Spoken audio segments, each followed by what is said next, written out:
Back to Sharif's online English. Sharif's online ইংলিশের পক্ষ থেকে সবাইকে সালাম জানাচ্ছি। আসসালামু আলাইকুম রহমতুল্লাহ। প্রিয় ভিউয়ার্স বা প্রিয় অডিয়েন্স, যেখান থেকে এই ক্লাসগুলো প্রতিনিয়ত দেখতেছেন তাদের সবারই মঙ্গল কামনা করে আজকের এই ক্লাসটি শুরু করতে যাচ্ছি। আসলে আপনারা জানেন যে আমি একটা 3 মাস ব্যাপী ইংলিশ স্পোকেন কোর্সের আয়োজন করেছি।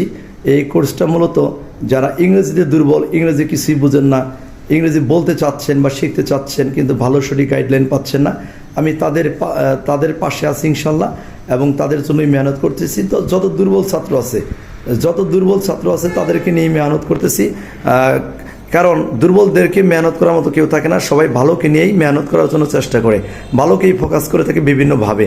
এই জন্য আমার প্ল্যানটা হচ্ছে শুধু দুর্বল ছাত্রদের জন্য মেহনত করা, বিশেষ করে যারা মাদ্রাসার ছাত্র আছেন, মাদ্রাসার ছাত্র যারা মাদ্রাসায় থেকে ঠিকভাবে সময় পান না ইংরেজিটা ভাষাকে চর্চা করার জন্য, এই জন্য আমি তাদের পাশে আছি। যদি কখনো আপনাদের মনে পড়ে বা মনে হয় যে না ইংরেজি ভাষাটাকে শেখা দরকার, তাহলে শরীফস অনলাইন ইংলিশ আপনার পাশে আছে। যখন প্রয়োজন হয় তখন আপনি আমাদের সাথে যোগাযোগ করতে পারেন এবং কি শিখতে পারেন। আমাদের কোর্স প্ল্যানটা হচ্ছে 24 ঘন্টায় থেকে খেয়ে, সারা দিনের মধ্যে 24 ঘন্টা থেকে খেয়ে মেহনত করতে হবে, টানা মেহনত। এখানে 24 ঘন্টা মেহনত করে 3 মাস ব্যাপী যদি কোনো একজন ছাত্র বা কোনো একজন ব্যক্তি বা যে ইংরেজি শিখতে চান, সে যদি প্রতিনিয়ত 24টা ঘন্টা মেহনত করে 3 মাস সময় দিতে পারেন, আশা করি আপনার ইংরেজি শেখার অনর্গলতা চলে আসবে, ভাষার প্রতি মাহির হবেন বা দক্ষ হবেন। প্রত্যেকটা স্কিল এখানে রিডিং শেখানো হয়, রাইটিং শেখানো হয়, স্পিকিং শেখানো হয় এবং লিসেনিংও শেখানো হয়। প্রত্যেকটা ভাষারই 4টা স্কিল আছে, স্পিকিং, রিডিং, রাইটিং এবং লিসেনিং। এই লিসেনিং আমরা 4টা স্কিল ইনশাল্লাহ সমভাবে কাজ করে থাকি। আশা করি আপনারা অবশ্যই ভালো কিছু শিখতে পারবেন। আর আমাদের স্টুডেন্টদের মধ্যে প্রতিনিয়তই আপনার আপডেট দেখতেছেন, এদের প্রতিনিয়তই খোঁজখবর রাখতেছেন এবং এরা কতটুকু অগ্রসর হলো এটাও আপনারা জানতেছেন। এই জন্য প্রিয় ভিউয়ার্স, যারা একবারে ইংরেজি শিখতে এসে হতাশ হয়ে গেছেন আর ইংরেজি শেখার জন্য মন চাচ্ছে না বা ভাবতেছেন যে আর আমাদের ইংরেজি শেখা সম্ভব না, অন্তত শেষবারের মতো হলেও আপনি শরীফস অনলাইন ইংলিশের পাশে থাকেন এবং শরীফস অনলাইন ইংলিশকে ফলো আপ করতে থাকেন এবং যোগাযোগ রাখেন। আশা করি আপনিও একদিন ইংরেজিতে কথা বলতে পারবেন। আসলে আমরা আর বেশি কথা বলবো না, আমরা এই প্রতিনিয়তই নিয়মিত আমরা ভিডিও দিচ্ছি, বিশেষ করে সিরিয়ালি ভিডিও দিচ্ছিলাম। বি ভার্ব নিয়ে কাজ করতেছিলাম আমি। এর আগে বি ভার্বের মধ্যে এমিজার দিয়ে 4টা ভিডিও দিয়েছি, আপনারা দেখবেন। আমি যদি প্লে লিস্ট খুলি নাই, প্লে লিস্ট খুলবো, তবে আপনারা দেখবেন বি ভার্ব দিয়ে এমিজার দিয়ে 4টা বাক্য দিয়েছি প্রেজেন্ট ইনডেফিনিট টেন্স হিসেবে। বর্তমানে আমি ওয়াজ ওয়ার দিয়েও 4টা ভিডিও দিয়েছি এবং ভবিষ্যৎ দিয়েও আমি 4টা ভিডিও বানাচ্ছি। তার মধ্যে আমি 2টা ভিডিও দিয়েছি, আজকে 3 নম্বর ভিডিও যাচ্ছে। এখন আমরা আনোয়ার ভাইয়ের কাছে যাব। আনোয়ার ভাই গত ক্লাসে দেখিয়েছিলেন ভবিষ্যতে কর্তা কোনো জায়গায় থাকবে। প্রথম ভিডিও দেখিয়েছিলেন পার্ট 1-এ যে ভবিষ্যতে কর্তা কোনো কিছু হবে, দ্বিতীয় পার্টে ছিল ভবিষ্যতে কর্তা কোনো জায়গায় থাকবে। এই জাতীয় বাক্য নিয়ে আনোয়ার হোসেন ভাই আমাদের একটা ভিডিও দেখিয়েছিলেন। আজকে আমরা আনোয়ার হোসেন ভাইয়ের কাছে যাচ্ছি যে ভবিষ্যতে কর্তা নিজে কোনো জায়গায় না, ভবিষ্যতে কর্তা নিজের কোনো অবস্থা বোঝাবে। এই অবস্থা বোঝানোর জন্য সে কি ব্যবহার করবে আর কেনই বা সে এইগুলা ব্যবহার করতেছে বা এইভাবে কেন বলে, আমরা তার নিজ মুখ থেকে শুনবো, তাহলে আমাদের বিষয়টা পরিষ্কার হবে।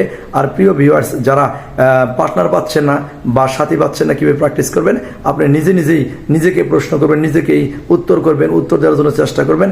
আশা করি আপনি ইনশাল্লাহ এইভাবে প্র্যাকটিস করলে আপনার পার্টনার লাগবে না, আপনি নিজেই ইংরেজি ভাষায় দক্ষ হয়ে উঠবেন। তাহলে আনোয়ার ভাই, আপনার গত ক্লাসে দেখিয়েছিলেন যে আমি ঢাকায় থাকবো, I will be in Dhaka. আমি মার্কেটে থাকবো, I will be in market. আমি লন্ডনে থাকবো, I will be in London. কিন্তু আপনি আজকে দেখাতে চাচ্ছেন যে ভবিষ্যতে কর্তার কোনো অবস্থা, যেমন আই উইল বি বিজি, আমি ব্যস্ত হব বা ব্যস্ত থাকবো। তাহলে যদি কেউ ভবিষ্যতের অবস্থা বর্ণনা করতে চান, প্রথমে সাবজেক্ট বসাইতে হবে, এরপর উইল বি বসাইতে হবে। উইল বি বসানোর পরে একটা অ্যাডজেক্টিভ বা এটা হচ্ছে সিফাত বসাইতে হবে। সিফাত আরবি শব্দ, এটা গুণ বসাইতে হবে। তো এই জন্য দোষ গুণ অবস্থার সংখ্যা পরিমাপ করা যায় যে শব্দ দিয়ে, তারই নাম অ্যাডজেক্টিভ বলে, স্বাভাবিক কথায়। এই জন্য আমরা কথা আর বাড়াবো না। আপনারা প্রথমে সাবজেক্ট, এরপরে উইল বি বসাবেন, এরপরে অ্যাডজেক্টিভ বসাবেন। যেমন আই উইল বি বিজি, এখানে আইটা সাবজেক্ট, উইল বিটা হচ্ছে কি ভার্ব, আর এখানে অ্যাডজেক্টিভ হচ্ছে কি busy. I will be busy, আমি ব্যস্ত হব বা ব্যস্ত থাকবো। ঠিক আছে আনোয়ার ভাই, তাহলে আমরা একটু প্র্যাকটিস ভিউয়ার্সদের উদ্দেশ্যে কিছু প্র্যাকটিস করেন। I will be busy আমি ব্যস্ত হব। I want to be busy আমি ব্যস্ত হব না। Will I be busy আমি কি ব্যস্ত হব? Want I be busy আমি কি ব্যস্ত হব না? You will be busy তুমি ব্যস্ত হবে। You want to be busy তুমি ব্যস্ত হবে না। Will you be busy তুমি কি ব্যস্ত হবে? Want you be busy তুমি কি ব্যস্ত হবে না? You will be busy তোমরা ব্যস্ত হবে। You want to be busy তোমরা ব্যস্ত হবে না। Will you be busy তোমরা কি ব্যস্ত হবে? Want you be busy তোমরা কি ব্যস্ত হবে না? We will be busy আমরা ব্যস্ত হব। We want to be busy আমরা ব্যস্ত হব না। Will we be busy আমরা কি ব্যস্ত হব? Want we be busy আমরা কি ব্যস্ত হব না? They will be busy তারা ব্যস্ত হবে। They want to be busy তারা ব্যস্ত হবে না। Will they be busy তারা কি ব্যস্ত হবে? Want they be busy তারা কি ব্যস্ত হবে না? He will be busy সে ব্যস্ত হবে। He want to be busy সে ব্যস্ত হবে না। Will he be busy সে কি ব্যস্ত হবে? Want he be busy সে কি ব্যস্ত হবে না? She will be busy সে ব্যস্ত হবে। She want to be busy সে ব্যস্ত হবে না। Will she be busy সে কি ব্যস্ত হবে? Want she be busy সে কি ব্যস্ত হবে না? Anwar will be busy Anwar ব্যস্ত হবে। Anwar want to be busy Anwar ব্যস্ত হবে না। Will Anwar be busy আনোয়ারকে ব্যস্ত হবে। Want Anwar be busy আনোয়ারকে ব্যস্ত হবে না। My father will be busy আমার বাবা ব্যস্ত হবে। My father want to be busy আমার বাবা ব্যস্ত হবে না। Will my father be busy আমার বাবা কি ব্যস্ত হবে? Want my father be busy আমার বাবা কি ব্যস্ত হবে না। My mother will be busy আমার মা ব্যস্ত হবে। My mother want to be busy আমার মা ব্যস্ত হবে না। Will my mother be busy আমার মা কি ব্যস্ত হবে? Want my mother be busy আমার মা কি ব্যস্ত হবে না। জি আনোয়ার ভাই, আপনি কি এই বাক্যগুলোকে মুখস্থ করেই বললেন, নাকি যে কোনো বাক্য বা যে কোনো ভাবে আপনি এটা ছাড়া আরো 2-4টা বলতে পারবেন কিনা? জি, যে কোনো বাক্য দিয়ে বলতে পারবেন। এটা বলার উদ্দেশ্যটা কি? উদ্দেশ্য হলো মানে আমার মুখের জড়তা কাটানো এবং ফ্লুয়েন্সি আনা। ফ্লুয়েন্সি আনা, তার মানে একটা ফ্লুয়েন্সি আনতে গেলে বারবার একটা বিষয় কি করতে হবে? চর্চা করতে হবে, বলতে হবে। আর বার জানেন, যার কারণে আপনি নতুন নতুন বাক্য বানাইতে পারেন। যদি বলে আমি সচেতন হব, তাহলে কি বলবেন? I will be conscious আমি ধনী হব। I will be rich I will be rich I will be rich I will be rich আমরা শিক্ষিত হব। We will be teacher we will be educated আমরা শিক্ষিত হব। We will be educated তাহলে আমরা তারা মিতব্যয়ী হবে, তাহলে they will be frugal they will be frugal যদি বলি তুমি জ্ঞানী হবে, you will be wise you will be wise তাহলে প্রিয় ভিউয়ার্স, যারা ভিডিওগুলো দেখতেছেন, আপনারা শুধুমাত্র এই wise, educated, তারপর ফ্রুগাল, কনশাস, বিজি, সরি এই অ্যাডজেক্টিভগুলা পরিবর্তন করলেই আপনারা নতুন নতুন বাক্য বানাইতে পারবেন। আর এক একটা বাক্য বানিয়ে বারবার চর্চা করবেন, বারবার প্র্যাকটিস করবেন। বলবেন আর ইউ উইল ইউ, প্রথমে বলবেন ইউ উইল বি বিজি তুমি ব্যস্ত হবে বা থাকবে। ইউ ওন্ট বি বিজি তুমি ব্যস্ত হবে না বা থাকবে না।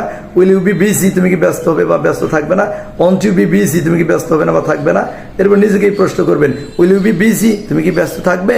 Yes I will be busy আমি ব্যস্ত থাকবো। No I won't be busy আমি ব্যস্ত থাকবো না। এই ইয়েস নো কোশ্চেন উত্তর করবেন, প্রশ্ন করবেন। আশা করি এইভাবে অনর্গলতা আসার জন্য একমাত্র অবলম্বন, যদি আপনি প্র্যাকটিস করেন তবেই আপনার ইংরেজির ফ্লুয়েন্সি আসবে। আপনি প্র্যাকটিস না করলে আপনি যত নিয়মিত জানেন না কেন, আপনার ইংরেজির ফ্লুয়েন্সি আসবে না। যারা ইংরেজির ফ্লুয়েন্সি আনতে চান তারা অবশ্যই প্র্যাকটিস করবেন। আর বেশি কথা বলবো না। দূর দূরান্ত থেকে যারা ভিডিওগুলো দেখতেছেন তাদের প্রত্যেকের মঙ্গল শুভকামনা করে এবং সুস্থতা কামনা করে এবং আল্লাহ আপনাদেরকে ভালো রাখুক এই কথা বলে আজকের ভিডিও শেষ করতেছি। আসসালামু আলাইকুম ওয়া রাহমাতুল্লাহি ওয়া বারাকাতুহু।